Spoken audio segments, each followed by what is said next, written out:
Assalamu alaikum. Welcome to MPT webinar. Today's topic is planning of craniospinal irradiation. My name is Asad Yusuf.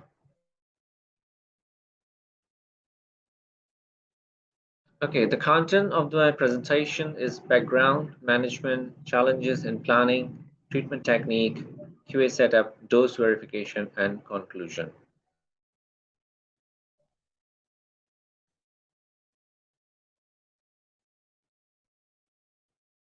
So craniospinal irradiation is used for the treatment of melanoblastoma and other brain tumor, which tend to spread via craniospinal fluid.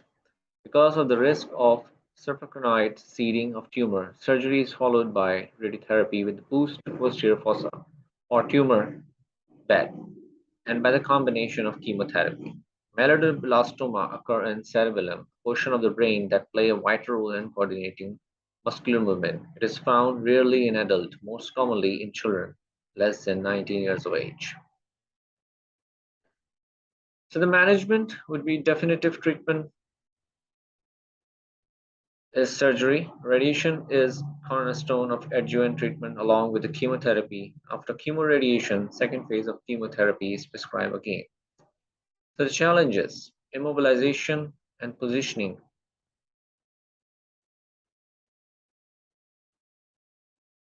Immobilization and positioning of large target area, large and irregular shape of planning target volume, inhomogeneity at junction between the brain, spine and upper lower spine field.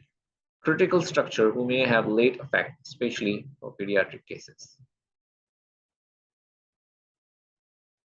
So the planning step will be positioning, immobilization, simulation and CT, planning technique, verification, treatment, junction shift if needed. Immobilization and positioning. Patient can be positioned in two ways, supine or prone. Prone position. It is preferred and was standard for many years. Aids in visualization of field border. Relatively poor reproducibility. Difficulty in patient with anesthesiology to gain airway access. So it's quite difficult for the PEDS patient. Whereas the supine position is more comfortable and reproducible, easier to immobilize with head and neck mask, improved setup reproducibility of cranial field. No direct verification, of course, that's that disadvantage. So the treatment technique for CSI would be conventional treatment techniques, modified conventional techniques, Jagged field techniques, Jagged field 3D CRT on IMRT, semi-IMRT technique, IMRT technique on VMAT. Conventional techniques. So conventionally, symmetrical bilateral cranial field and posterior spine field are planned to cover entire length of the treatment volume. The inferior border of cranial field meet at the point of midway on the posterior neck surface. This technique rarely on single plane match and gap, junction in neck and spine region respectively. Due to this junction, a very low and high dose region are produced in the treatment volume. In the olden age, mostly CSI was treated on Cobalt 60 machine having a JAWS. There is no MLC, and the JAWS are the symmetric, so they have to shift the junctions, and there's a limitation. But later on, when there is asymmetric JAWS available, then of course they can shift the junction with the help of the jaw model instead of moving isocentral. So these are the old conventional technique picture. Now, theoretically, for the students, it's quite important to understand how they used to do that in the past. So this details, you can find these details in Fazem Khan book on treatment planning. And so the geometrical method of orthogonal field separation, where D is the depth, and this is a SSD1. So we are talking about the posterior field right now only. So these are the first posterior, upper posterior spine field at which orthogonal field are allowed to join. And this is a lower spine field. So here you can see if you are treating patient with SSD setup, this is a surface, of course, and this we are treating with a SSD setup. And here you can see there is a overlap region. So this will be a hot area. So we need a separation between these two so that there will be a cold spot and there will be a hot spot in the exit part. So for this is a formula could be used in order to calculate this gap. Modified conventional technique. So this is the formula of this technique, and here you can see this is a brain field and this is a spine field, and there is a junction. So the brain field is overlapping with the spine field, and remember that this is a left lateral or right lateral, and this is another field from here. So the bilateral fields are there, and there will be another junction will be in here, overlap region. So in order to avoid that overlap, one can do the collimator or couch angle. This is the couch angle picture, or another way is to give half beam block. So in the Cobalt 60 machine, they have to introduce this half beam block technique because of the symmetric jaws. There is no asymmetric jaws in the Cobalt in the past, in the older machines. So the collimator radiation only with the hemi block of the cranial field. So in this way, you can match the junction. And this formula can be used for the calculation how much collimation one have to give. So these are the technique are useful if you're doing a manually or a 2D setups. In the modern era, we have a planning station, so that can be done easily in no time. And this is the way the junctions and field separation were done, and the marking was done, and if your patient is lying prone. So now, once we have MLCs, multi-leaf collimator, and we have an option of merge field on the latest algorithm and planning stations. So Jagged field technique could be used, and with the help of asymmetric jaws, the feathering, MLC can be used for junction feathering, the single plane of brain. If you're talking about the asymmetric jaws, one has to create 3 plans for brain, 3 plans for upper spine, 3 plans for lower spine. But once you're planning with MLC, then you don't need multiple plans.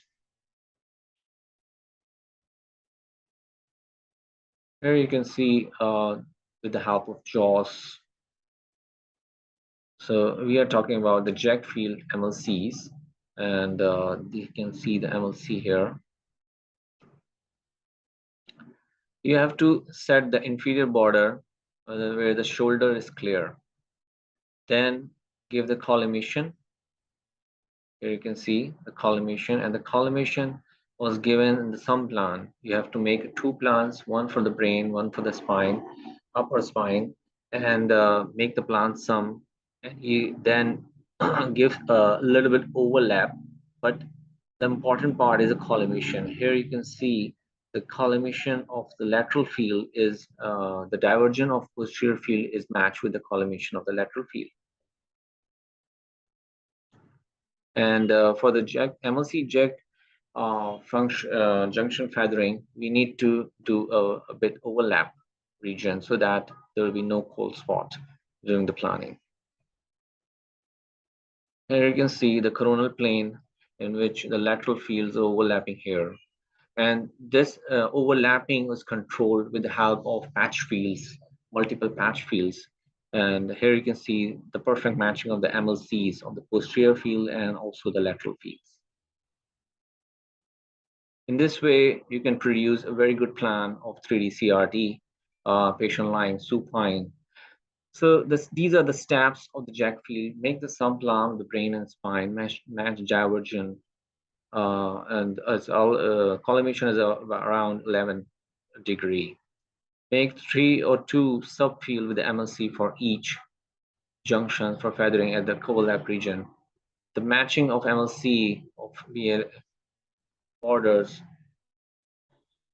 subfield is not easy. You might have to move post spine isocenter. So the isocenter positioning is also very important because of the spatial resolution. You can't match perfectly. So you need to move isocenter a bit in the decimal places as well. For low spine, give couch angle to match the divergence of SPF. In similar way, overlap the field up to 2 to 3 centimeter and make the subfield with MLC width of 1 centimeter. And now calculate and optimize the individual plan and optimize the junction in some plan while making the patches keep the same border. This match can be done with the couch angle. So the upper part match with the collimation and the lower part match with the couch angle.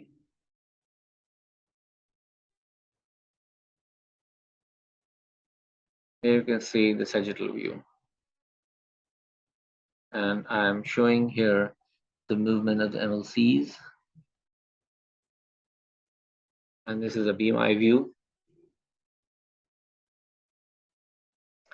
Now we'll talk about the IMRT, number of published paper you can find on the web. So CSI using IMRT allow homogeneous and conformal dose distribution through the target volume and reduce surrounding tissue dose. So with the 3D CRT, you have already noticed that there's a higher dose region out here. So the skin will burn, of course. But with IMRT, more conformity we can achieve and we can spare the skin. And we'll talk about the angles here. These are the steps, simplified step for IMRT technique. Set 2 or 3 isocenter on the same plan, depending on the size of the PTV and also the size of the patient. If there is a kid, you don't need two spine field. Only one spine field can work for you. If the PT can covered with one lower spine field. Placement is similar to 3D CRT. Set 5 or 7 field for brain, 3 field for upper and lower spine. Gantry angle for brain are given out here. These are the suggestions from the paper. Gantry angle of upper and lower spine are this. So there are going to be 3 isocenter in a single plan, and you can put all the fields in a single plan and can be optimized in the PO or whatever the optimizer you have. On the paper, the main focus during these IMRT plan, the main focus on OAR are the lens doses and also the kidney. These two are most important. Other than that, the other organs tolerance are higher because usually the CSI doses are quite low. So there's no need to worry about the other organs. You have to keep the organ as low as possible, but main focus, the main higher constraint or higher priority was assigned on the kidneys and the lens. So this is a plan evaluation. You can compare both the plans. IMRT plan here you can see, and the skin sparing is there, but in the 3D CRT you're giving higher doses. This is an inhomogeneous dose distribution in IMRT. Of course, you want to spare the lens, but here you get homogeneous dose distribution, but results in higher dose to the lens. In some of the cases, depending on if this area need to be covered, then of course lens dose will be exceeded. In 3D CRT and IMRT, you can reduce as more as possible. It's another view.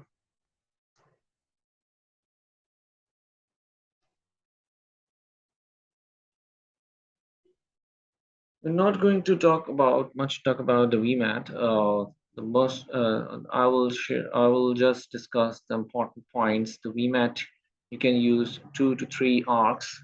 2 arcs could be used on the brain and 1 arc, or if you require the lower spine, then of course 1 arc for the upper spine, 1 arc for the lower spine. And you can use the avoidance sector for the anterior portion when the gantry is moving anteriorly.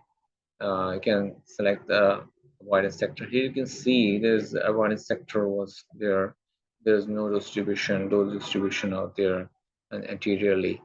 So the advantage over IMRT is less monitoring units and conformity is same as IMRT. So the observations regarding 3D CRT skin reactions are observed due to higher dose on the posterior skin. QA of junction. So for the 3D CRT, of course, junction QA is important. It can be done with the film dosimetry, whereas for IMRT and VMAT, the patient-specific QA is important. It can be done with the portal imaging. Octavius 4D allow us to cover the large fields, and the film dosimetry if you have large EVT3 films. So the conclusion, both techniques have their pros and cons. Skin reaction observed in 3D CRT. Low dose region is higher in IMRT and VMAT. Higher monitor unit in IMRT, less in VMAT. No couch rotation is required in IMRT and VMAT, and that's the big advantage. It saves time for the radiotherapist. Dose and overlap region is diffuse in IMRT and VMAT, whereas in 3D CRT is kind of jagged. The chance of overdose is higher in 3D CRT. These are the references, and thank you very much. CSI is challenging and demand precision, so one have to be expert while doing these kind of sophisticated plans because you're dealing with the patient and patient protection, obviously the first priority of the planner. Thank you very much. Thank you for your time. Keep listening.